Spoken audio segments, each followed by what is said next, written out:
important to recognize that our body is really the product of our thoughts.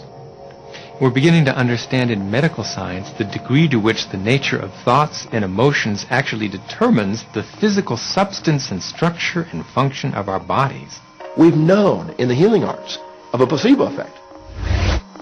A placebo is something that supposedly has no impact and no effect on the body, like a sugar pill or something. You tell the patient that this is just as effective, and what happens is the placebo has the same effect, if not greater effect, than sometimes the medication is supposed to be designed for that effect. So they found out that the human mind is the biggest factor in the healing arts, more so than sometimes the medication.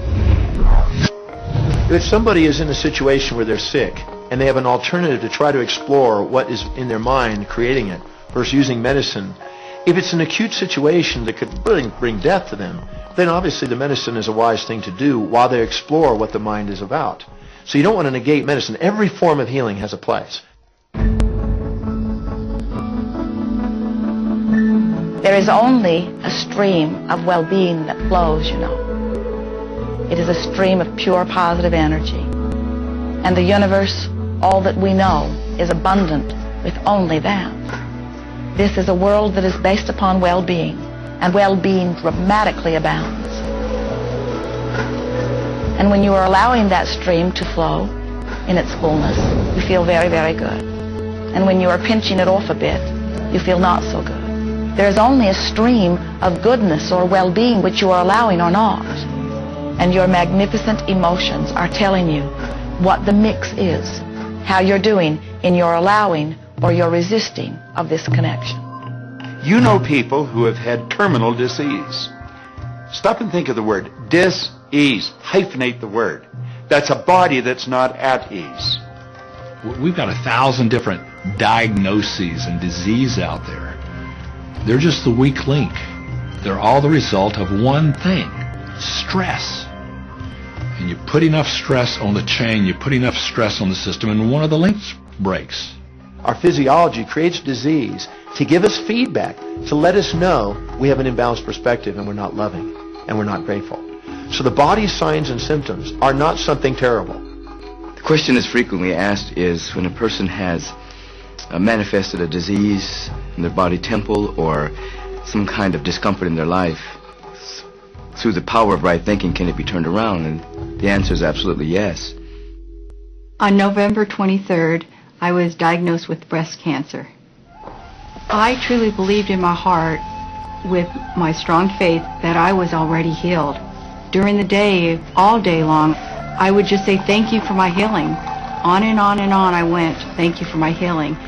I believed in my heart I was healed. I saw myself as if cancer was never in my body. One of the things I did to heal myself was to watch very funny movies. That's all we would do, is just laugh, laugh, laugh. We couldn't afford to put any stress in my life because we knew stress was one of the worst things you can do while you're trying to heal yourself. From the time I was diagnosed, which was November 23rd, to the time I was healed totally was approximately 3 months. And that's without radiation and chemotherapy. Well, we come with a basic program. It's called self-healing. You get a wound, it grows back together. You get a bacterial infection, the immune system comes and takes care of those bacteria and heals it up. The immune system is made to heal itself. Dis-ease cannot live in a body that's in a healthy emotional state. Your body is casting off millions of cells every second, and it's creating millions of new cells. In fact, literally, parts of our body are replaced every day. Other parts take a few months, other parts a couple of years. But within a few years, we have a brand new physical body. If you have a disease and you're focusing on it and you're talking to people about it, you're going to create more disease cells. See yourself living in a perfectly healthy body. Let the doctor look after the disease. Can you feel the difference between having painful arthritis in your hips and feeling fearful about it, or having painful arthritis in your hips and feeling hopeful about it?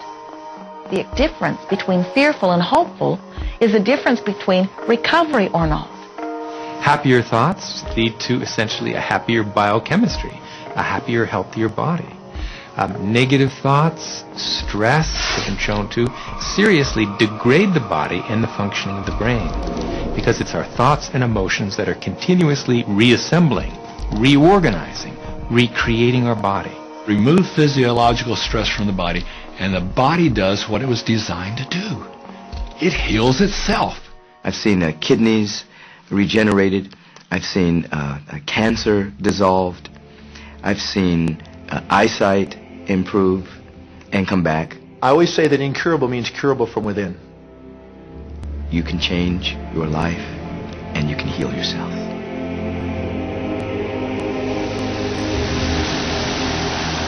Well, my story begins on March 10, 1981. It really changed my whole life. It was a day I'll never forget. I crashed an airplane.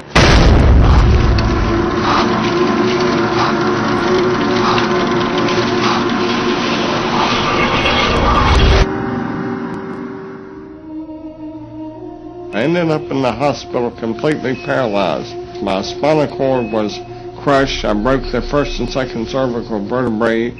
My swallowing reflex was destroyed. I couldn't eat or drink. My diaphragm was destroyed. I couldn't breathe. All I could do was blink my eyes. The doctor, of course, said all my life I'd be a vegetable. All I'd do is blink my eyes the rest of my life. That's the picture they saw of me, but it didn't matter what they thought. The main thing was what I thought.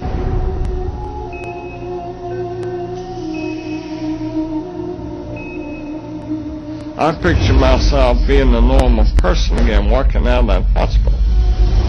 The only thing I had to work with in the hospital was my mind. As long as you have your mind, you can put things back together again. I was hooked to a respirator, and they said I'd never breathe on my own again because my diaphragm was destroyed. But this little voice kept saying to me, breathe deep, breathe deep.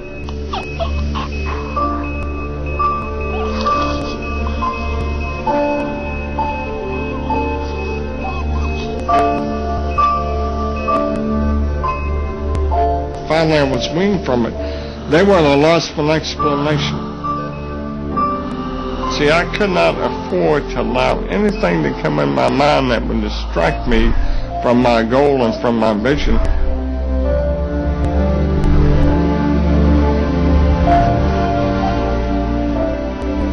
Well, I set a goal to walk out of the hospital on Christmas. That was my goal.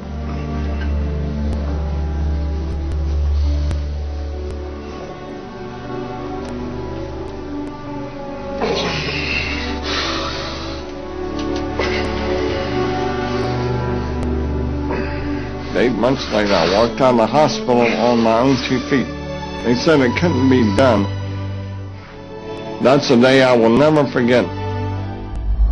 For people that are sitting out there right now watching this program that are hurting, if I wanted to sum up my life and sum up for people what they can do in life, I would sum it up this way in 6 words. Man becomes what he thinks about.